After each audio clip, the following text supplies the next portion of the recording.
día del noveno Encuentro Nacional y Andino de Gerentes de Logística de la ANDI. Esperamos que hayan tenido una buena noche. Y quiero recordarles a las personas interesadas en las conferencias del Salón 2, Piso 3, que la conferencia paralela a la que tendremos a esta hora es Comercio Colaborativo, herramienta que marca la diferencia en un mercado global. Para las personas interesadas, el expositor es el doctor Julio César Alzate, de KPMG de Colombia. Y vamos a comenzar nuestra jornada de hoy con los doctores Hugo Guerrero Ramos, máster en Comercio Electrónico del Instituto Tecnológico de Monterrey, actualmente líder en seguimiento de soluciones de infraestructura y administración de sistemas de la División de Servicios de IBM, y el doctor Santiago Paredes, de Industrias Alimenticias Nogel S.A. Ellos nos van a presentar el tema integración eje de la logística en la era on demand. Después tendremos la sesión de preguntas, entonces las van elaborando, se las entregan por favor al personal de apoyo de la ANDI para que ellos la contesten en el segmento destinado para esto. Bienvenidos doctores a su nueva sesión.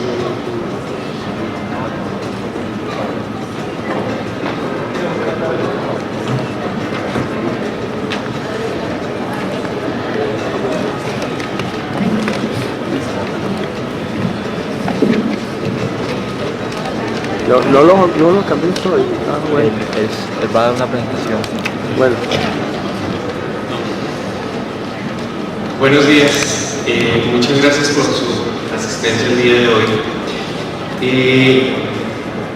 Hace algún tiempo escuchábamos hablar de negocios electrónicos y muchos salimos rápidamente a adoptar este tipo de tecnologías y montamos estrategias de sitios en internet para poder vender productos y servicios como tal.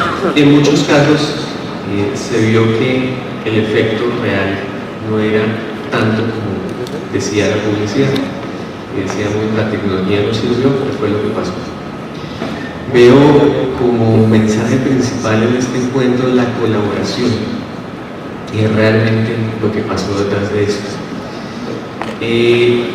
Cuando decidimos adoptar tecnología como un elemento fundamental para hacer que nuestros procesos sean más eficientes, tenemos que pensar que tiene que ser bajo una perspectiva colaborativa y de integración.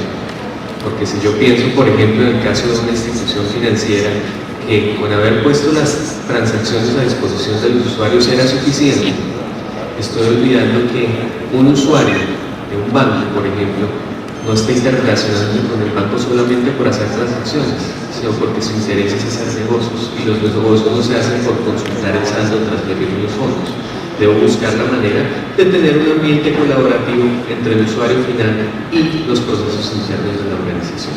Y esa es la razón fundamental por la cual pudiesen estas estrategias de negocios electrónicos no haber tenido el efecto como tal que esperábamos, y es la manera que tenemos que empezar a dimensionarlos como tal en beneficios de nuestras estrategias de negocios. ¿Qué es lo que hemos visto en la evolución de los negocios como tal y cómo la tecnología está empezando a formar parte de esto? Antes veíamos periodos de adopción en las estrategias de los negocios que pasaban de cientos de años a décadas. Los periodos de adopción son cada vez más cortos, y pongamos ejemplos cercanos. Los procesos de reingeniería, cuando empezamos a hablar de reingeniería, de downsizing, hablamos casi una década de este tipo de cosas. Después hablamos de las soluciones de ERP y en esas soluciones de procesos totalmente integrados en la organización, y casi hablamos de periodos de décadas de adopción. Sin embargo, cuando entramos a hablar de negocios electrónicos ya hablábamos de periodos de adopción mucho más cortos, 3, 4 años. Eso es lo que estamos viendo como dinámica del negocio hoy día. Los periodos de adopción de las nuevas tendencias del negocio no están para que nosotros podamos decir, lo voy a hacer después. Son periodos de adopción mucho más ágiles que van a requerir de organizaciones mucho más flexibles, mucho más integradas, mucho más colaborativas. Organizaciones que sean cada vez más livianas y cada vez más enfocadas en la competencia principal de su negocio. Eso es lo que hemos estado viendo en los diferentes años, fundamentalmente orientado ¿por qué? Pensemos en la ley de oferta y demanda. Si uno ve de una manera purista la ley de oferta y demanda, uno podría claramente decir que lo que ganó pues es la demanda. Nosotros nos estamos moviendo al ritmo de lo que están diciendo nuestros clientes. ¿Sí? Ya no podemos pensar en un modelo en el cual yo estoy haciendo un push de mis productos, ¿sí? Porque eso es lo que yo tengo, sino que tengo que ser eco de lo que realmente mis clientes me están pidiendo. Y de esa manera tengo que tener la flexibilidad para moverme al ritmo de lo que el mercado está diciendo.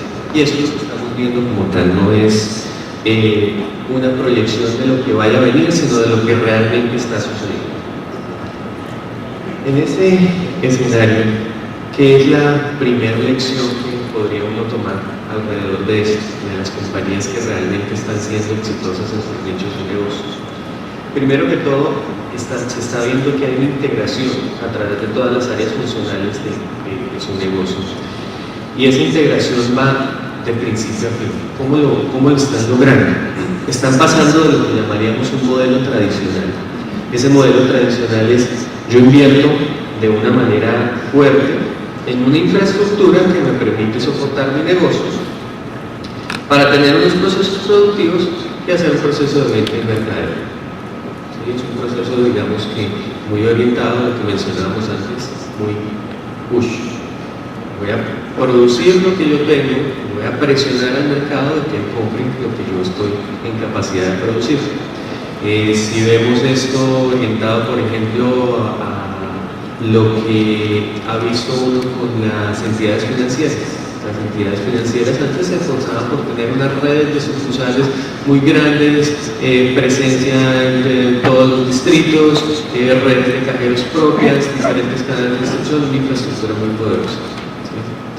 Sin embargo, eso fuerza a que yo, como tal, tengo unos costos fijos altos. La infraestructura definitivamente es un proveedor de costos fijos muy fuerte.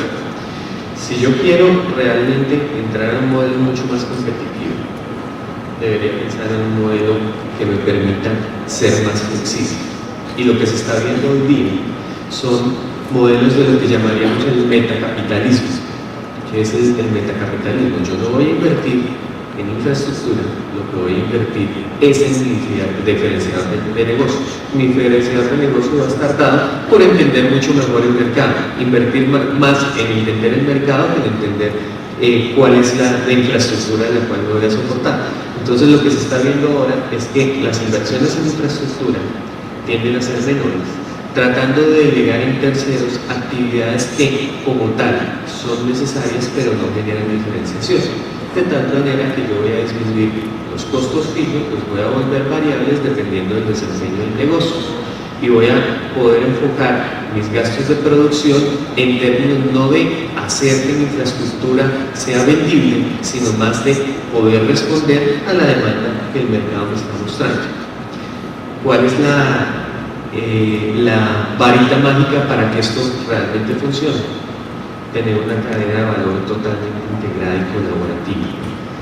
¿Por qué? Porque yo voy a pasar de un entorno totalmente controlado y propio a un entorno en el cual yo tengo varios proveedores o varias fuentes de servicios para poder lograr crear mi propuesta de valor ante mis clientes. Entonces, un elemento fundamental va a ser la integración y la colaboración alrededor de este nuevo modelo de mercado. Y lo que vamos a ver alrededor de esto es un cambio fundamental entonces en términos de cómo voy a hacer mis inversiones. ¿Sí?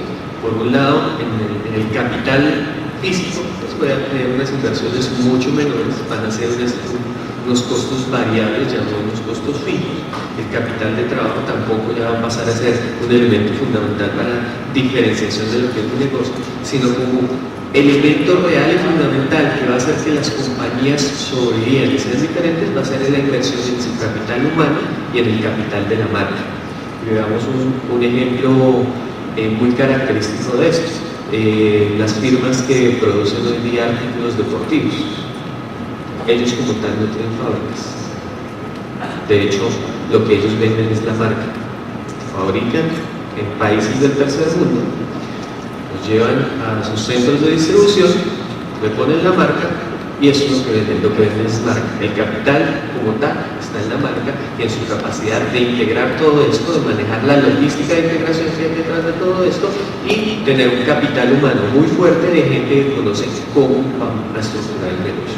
¿Sí? Eso es lo que vamos a ver detrás de esto. Y esto obviamente se porta en unas redes de tercerización de servicios que no generan valor directo, sino que soportan al negocio. Entonces, en este entorno de metacapitalismo estamos viendo una transformación, lo que llamaríamos una transformación, en la cual vamos a tener que buscar métodos de integración para poder soportar estas nuevas características. Evidentemente, quien trabaja en el modelo anterior no va a poder sobrevivir. ¿Por qué?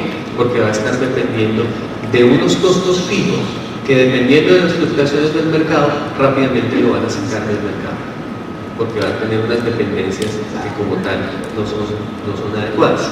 Ayer teníamos una reunión con un cliente nuestro y estaba viendo que esas transformaciones no son solo transformaciones de las grandes empresas en los países desarrollados, sino también en pequeñas empresas locales, en los cuales han empezado a deshacerse de negocios como tal que no le generaban diferenciación y enfocándose a lo que realmente es su competencia principal y empezar a proveer ese tipo de cosas como elementos diferenciadores para poder sobrevivir en este nuevo entorno de negocio. Es así entonces que lo que veremos es que la producción va a estar diseminada alrededor del mundo o incluso en nuestro mismo país, diseminada alrededor de diferentes regiones con diferentes especialidades. Habrá algunos que están especializados en producción, otros especializados en diseño, otros especializados en la comercialización.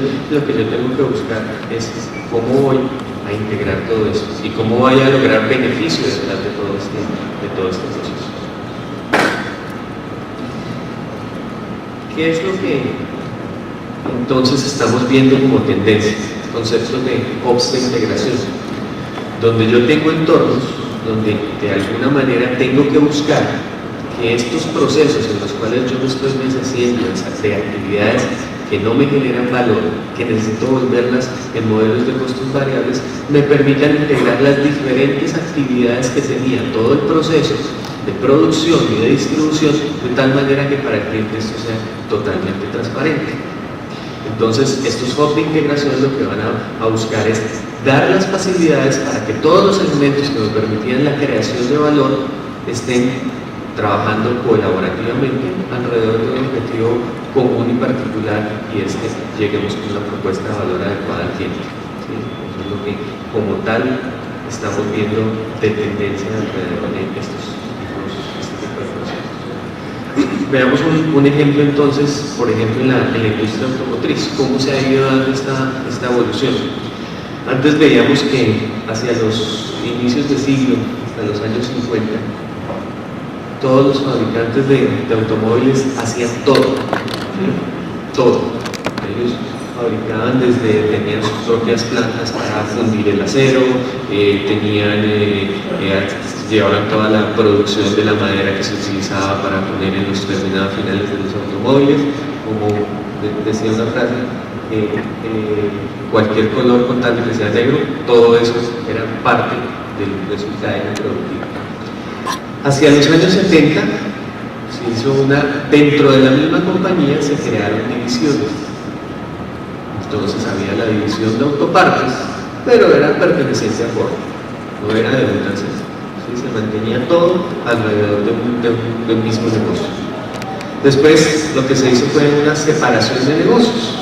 Se dijo, no, yo realmente me voy a enfocar en lo que es determinadas competencias y voy a empezar a separar ciertos elementos que no me generan valor, y hay otros que los hacen mucho más eficientemente, hasta que llegamos a un modelo en el cual, si vemos hoy día, los señores de Chrysler como tal, realmente los vehículos Chevrolet que consumimos acá no son vehículos fabricados por Chevrolet, son vehículos fabricados por cualquier otro fabricante, Opel, Gio, que no, realmente lo que estamos comprando es el valor de la marca que hay detrás.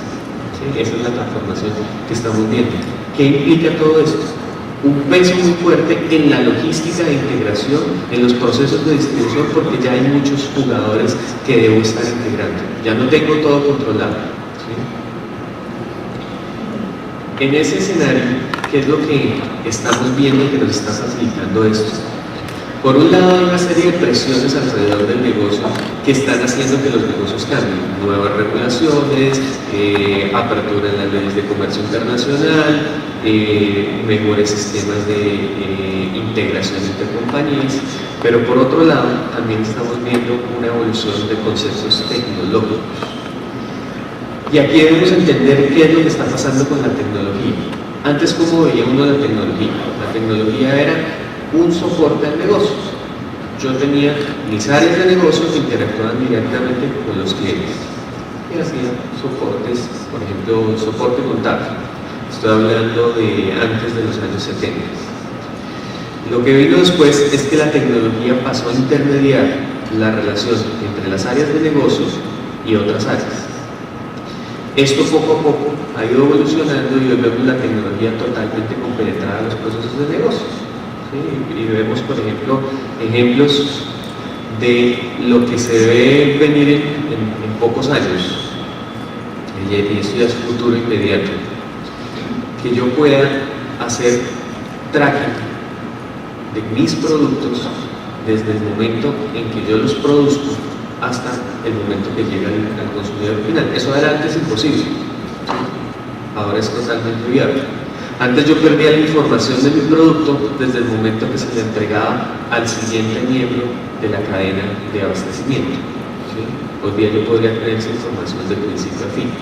¿Qué pasa con eso? Depende de la tecnología y la tecnología pasa a formar parte del negocio. Entonces lo que yo tengo que ver es cómo voy a hacer que la tecnología me ayude a aprovechar todos esos retos que me está exigiendo las presiones que hay sobre el negocio para que la tecnología me apoye en ser mucho más eficiente y lograr un proceso mucho más dinámico. Las compañías que han logrado entender eso han evolucionado un concepto que se llamaría e-business on demand, negocios bajo demanda, en el cual aprovechan esos requerimientos que están pidiendo directo al negocio con las habilidades tecnológicas para llegar a un nuevo modelo. ¿Qué son esos procesos evolutivos? ¿Cómo se han ido dando? Si uno asocia ese cambio en las estrategias de negocios con lo que ha sido la manera en que manejamos la tecnología, uno ve una relación uno a uno muy directa. Cuando hablábamos de esas compañías, por ejemplo, en el ejemplo de la industria automotriz que mencionábamos antes, que todo estaba concentrado en la compañía, ellos producían todo, hacíamos todo, estábamos hablando de compañías que a nivel de su proceso manejábamos esquemas tipo centralizado, grandes centros de procesamiento donde toda la información estaba concentrada en un estado, en un punto único. Después evolucionamos a los conceptos de cliente-servidor, estábamos dando habilidades y capacidad administrativa distribuida a diferentes sectores y eso tecnológicamente se soportaba modelos cliente-servidor. Hoy día estamos oyendo hablar mucho de integración de redes, de cómo hago yo para conectarme con mis proveedores y con mis clientes. Ese es el modelo en el cual estamos hablando de procesos de integración y colaboración en los diferentes ambientes para poder lograr un beneficio ya no alrededor de la productividad administrativa o la productividad personal y departamental, que era lo que hacíamos cuando los ambientes estaban distribuidos, sino una productividad organizacional, donde esa productividad organizacional se debe entender alrededor de una organización extendida. Ya mi organización no es la que está en las fronteras del edificio donde yo opero, sino son mis aliados de negocio, mis proveedores y mis distribuidores. ¿Cómo hago yo para compartir información entre todos en beneficio de una cadena productiva que me dé mucho mayor valor agregado entre los clientes? ¿Sí? En ese escenario, ¿cómo podríamos definir una empresa on demand? Es una empresa cuyos procesos de negocio están integrados de principio a fin, socios, proveedores y clientes, y que puede responder a velocidad ante cualquier demanda del cliente y oportunidad del mercado o amenaza externa. Entonces, ¿cómo veríamos eso? Pensemos en cada una de las industrias en las cuales nosotros nos estamos moviendo. Y pensemos en una compañía que tenga estas características. ¿Qué haría con el mercado?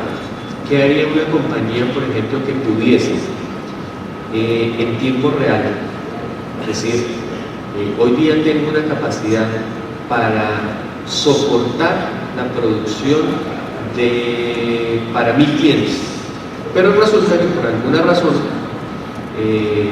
pensemos en el área tecnológica, resulta que una planta en Taiwán en competencia se quemó y ahora toda la demanda de producción no va a llegar a mí. Entonces, ¿qué hago?